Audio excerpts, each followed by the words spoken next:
Hello, Grant Rating 201 student, Professor Green here. So I wanted to use this opportunity to explain what the discussion questions this week were all about and why I'm doing it, and kind of a little background on it to provide some insight. So, about your discussion board this week, you might be thinking, what are these questions? Well, these questions are called Critical Incident Questionnaire questions developed by Dr. Stephen Brookfield.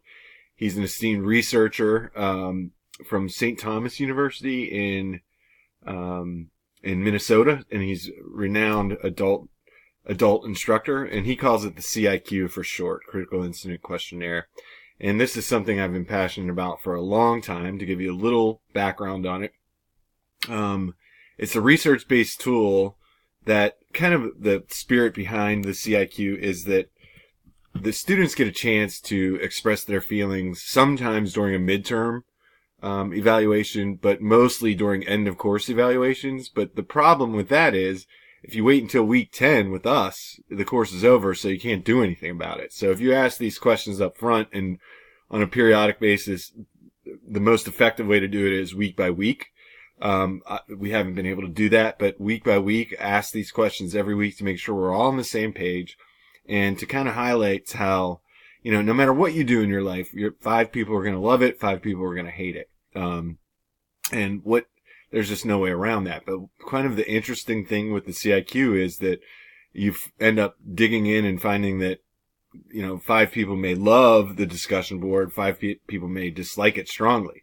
And that difference of opinion is for you to express. And I want you to express that, because it informs, it kind of opens up our world to other ideas, to other ways of thinking about the same topic at hand. So a lot of good things happen with that. Maybe asking, why are we answering them? I want to make sure that your voice is heard and accounted for. What we're doing is negotiating. If, for example, one class I implemented this on a weekly basis, and some of the students said, the reading is just unbearable. I can't do it.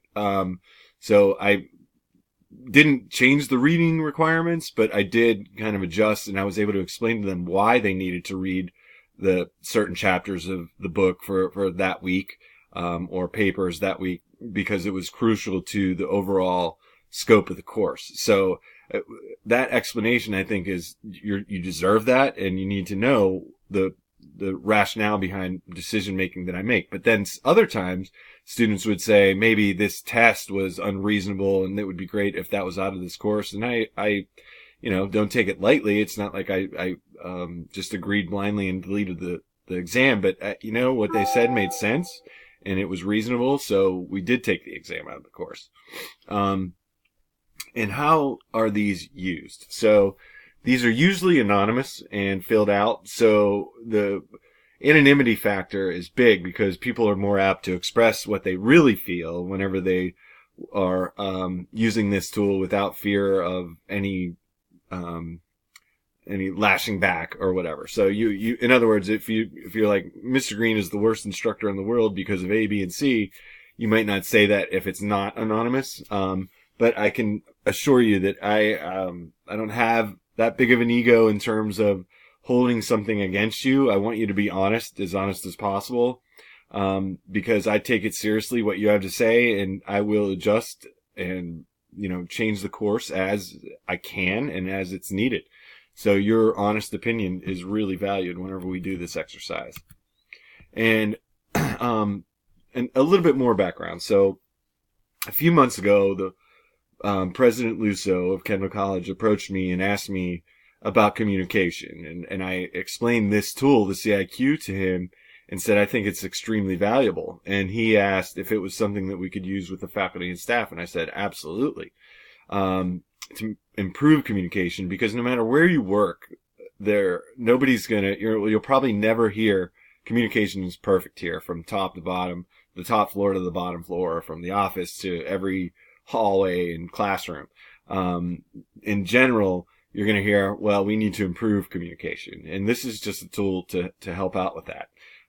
So I developed the CIQ for faculty and staff.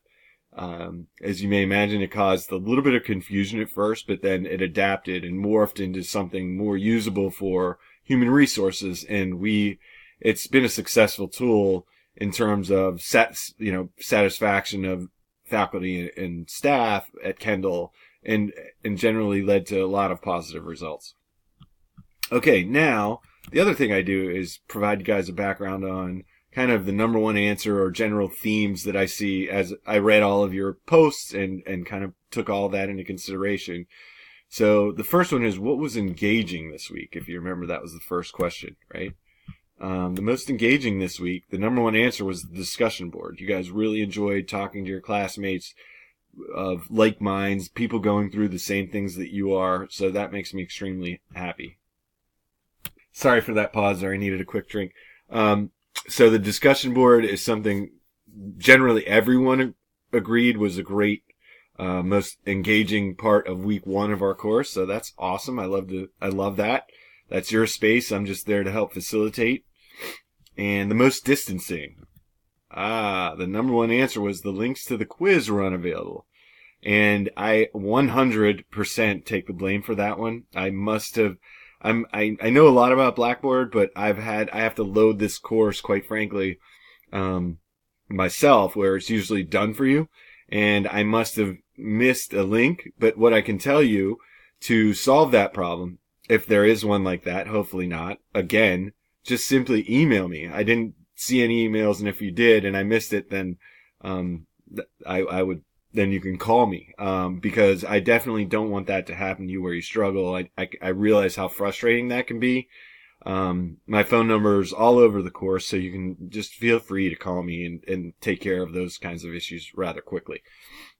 But by far, the links to the quiz were an issue. What was the most helpful this week? The discussion board once again came up. Some of you liked the announcements in terms of the videos and my quick response to you. And again, I can go back to thank you, first of all, for that compliment. If you do not get a response from me in a reasonable amount of time, like, the rule is 24 hours, but usually I get back to students in 2 to 4 hours. Call me, and, just ask the question instead of playing email tag. Let's just get to the bottom of it. And I don't want you to struggle or worry about that sort of thing. And then, what was confusing this week? The most confusing, and kind of, you can click on these images and you can rack your brain with that. Is it 3 or 4? That was kind of cool. Most confusing this week, the quiz link. No surprise there. Again, call me if something like that occurs, and my apologies for that.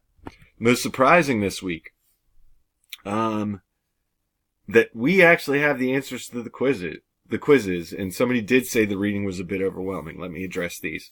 I give the answers to the quizzes. Well, I don't give them, but they're in the book, and that's okay with me, because what I'm really concerned with is you taking control of your own learning and empowering yourself to, learn the material. I'm not here to trick you.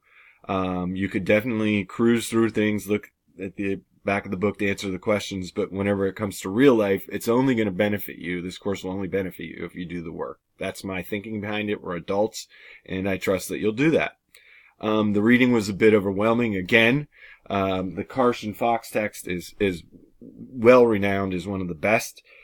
So I feel really confident with that resource. And for me to say that I know more than Carson Fox about grant writing would not be a factual statement. So we're going to lean on that.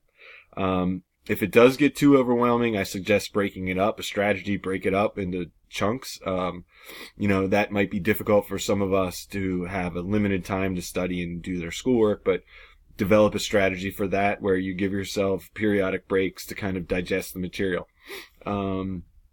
And finally, we're always learning. We're a work in progress, guys. At least I am. We're always learning and we're always moving forward. And number one, don't forget, I'm always on your side. I want to help you.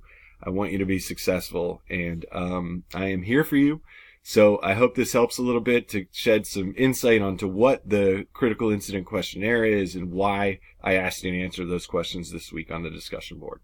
All right. I will talk to you soon.